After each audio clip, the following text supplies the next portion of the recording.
I've worked in education most of my adult life, and I've spent a lot of time in vocational education colleges. And I often get called on to greet new students when they're starting their programs, and I welcome them to the institution. And I'll often ask them, what are you doing here? And they inevitably say to me, oh, because I wasn't any good at school. And I go, oh, right, okay. Sometimes, heartbreakingly, they actually say to me, oh, because I'm dumb. And they tell me how they were no good at maths, no good at English, no good at studying.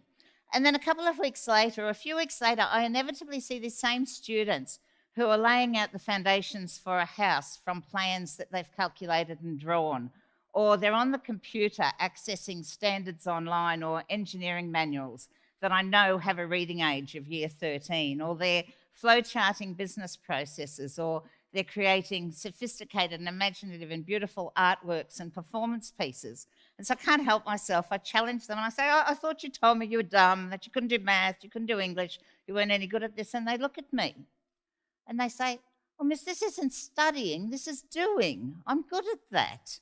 And I think, well, that's kind of weird, but that's okay. Then a couple of years later, you run into them, and these people are having fabulous careers in nursing and engineering and design and computing, and they're running successful businesses, and they're making fantastic contributions in their community. And some of them say to me, oh, I've gone on and I've done some further study, I've got a higher qualification. I say, that's great. And they said, look, I was terrified because I was convinced that I couldn't study, that I couldn't achieve. But I'm doing really well, and it's just fantastic.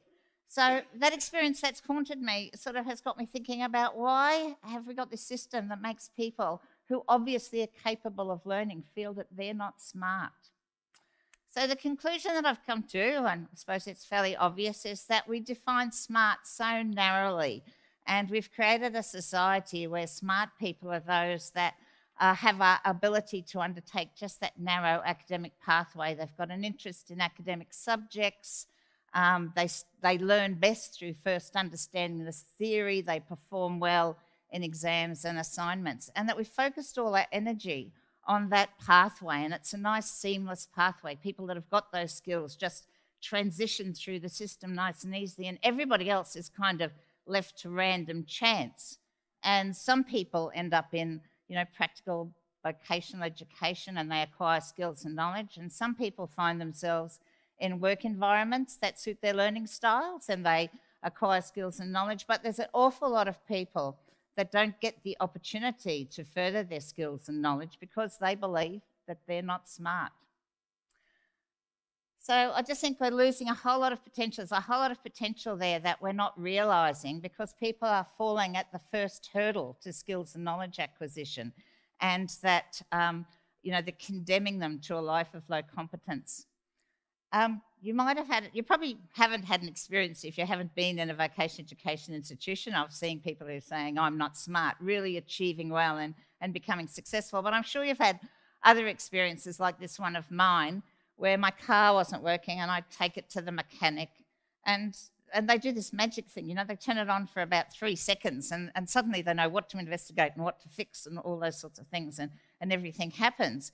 And you sit there and just acknowledge the level of skill and ability. And I always think that I'm probably a more traditionally smart person. Couldn't do in a million years if my life depended on it, actually. And, when you're talking to them and they're fixing your car, they inevitably tell you how they weren't any good at school. And I'm thinking of a particular instance where this mechanic told me that he got lucky. His uncle had a garage and he got the opportunity to work on vehicles, and that he really loved it. And I suppose I just can't help thinking that wouldn't it have been a terrible waste if he had lived his life from what his traditional educational experience had set him up for, if he hadn't lucked into another pathway. And I would still have a vehicle that didn't work, which wouldn't be so good. So I'm not blaming teachers, and I'm not saying we should lower standards for university, and I'm not saying that we should have low standards at all, because I think, aspiring to high standards is a really good thing. But what I am saying is that we've made being smart something that actually excludes people from, or a lot of people from, getting skills and knowledge, rather than something that actually is inclusive and gives opportunities for people to develop skills and knowledge. And I think that smart has become a sort of exclusive place that to get to it, you've got to climb up and get through a narrow doorway, and that education is there saying, you know, assessing whether you're going to make the grade or not. So I'd like us to reconceptualise SMART as like a swanky department store where there's lots of floors and lots of different displays, and there's something that interests everyone, and that education's the escalator that helps get you there. So I suppose the question for me is, how did this come about? And I mean, I think there's perfectly good reasons for it. You know, my parents aspired for me to be successful, and you know, in the second half of the 20th century, the way to be successful was to become a professional, and to become a professional, you basically followed an academic pathway, got a university degree, moved into a profession. So smart, successful, professional, university degree, all ended up equaling more or less the same thing. So that's perfectly understandable. But I do wonder if, because that's just a minority of people, whether that's a good belief system for us to have going into the future. In the 20th century, I think it wasn't so much of a problem. The smart people, the professionals, could generate enough jobs for the rest of us to earn a good income, you know, to have a middle-class lifestyle. But those low-skill jobs are rapidly disappearing. They're being entirely eliminated in many cases. Automation, technology, efficiency through competitive global markets are getting rid of all those low-skill jobs. So if we're not careful, I think what we're going to end up with is a society, that's shaped like an hourglass distribution of income, where there's a group of, you know, high-earning professionals at the top, where there's some, you know, a small number of skilled non-professional people and a large number of unskilled and probably unemployed people. And that hollowing out of the middle class, I think, is a real recipe for disaster. The social inequity leads to political instability. It's not a good future. We talk about creating a smart society and a smart economy, but how do you have a smart society when only a third of you are smart? That doesn't seem to ring true to me. And I suppose I'd also wonder about whether what we've traditionally called smart is really going to be the things that we need in the future.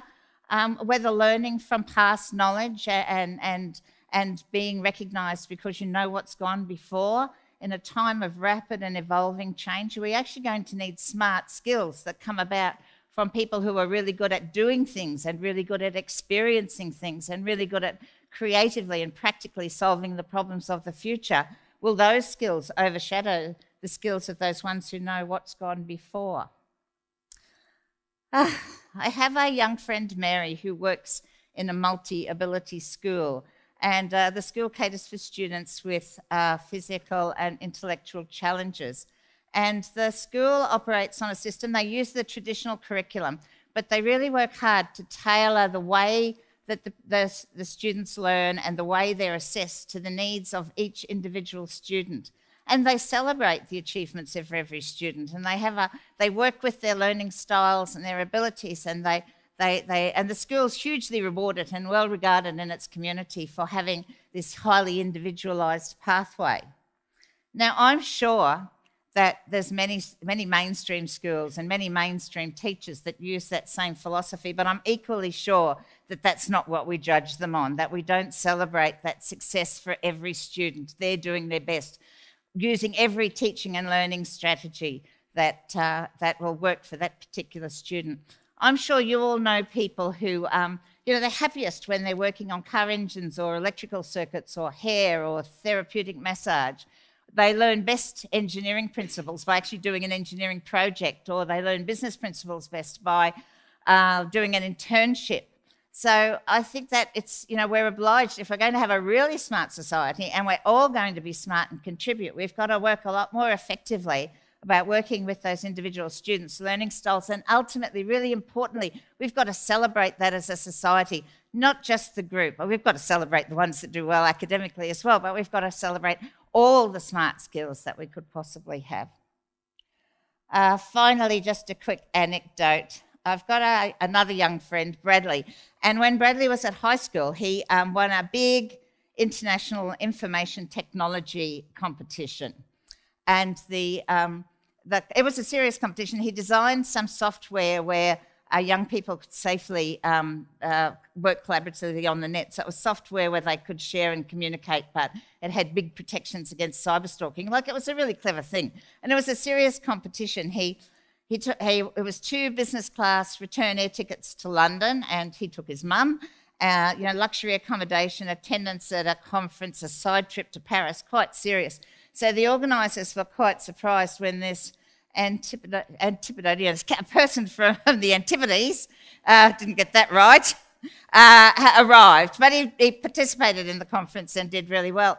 The end of the story is that he failed his school leaving information technology course. He was really good at doing the practical stuff, and not good at the exams and the assignments. And ultimately, the story had a happy ending. He's working really effectively, getting a high profile in search engine optimization. But I really worry, why did we have to make it so hard for this obviously talented kid? Just quickly to finish, I'd like to use a quote from Einstein that Kyla sourced for me. He said that everyone is a genius. But if we judged a fish by its ability to climb a tree, it would go through its life thinking it was stupid. I'd like us to reset our belief system so that we can work with the learning styles of each individual. We can make everybody smart, and we can achieve a truly smart society. Thank you very much.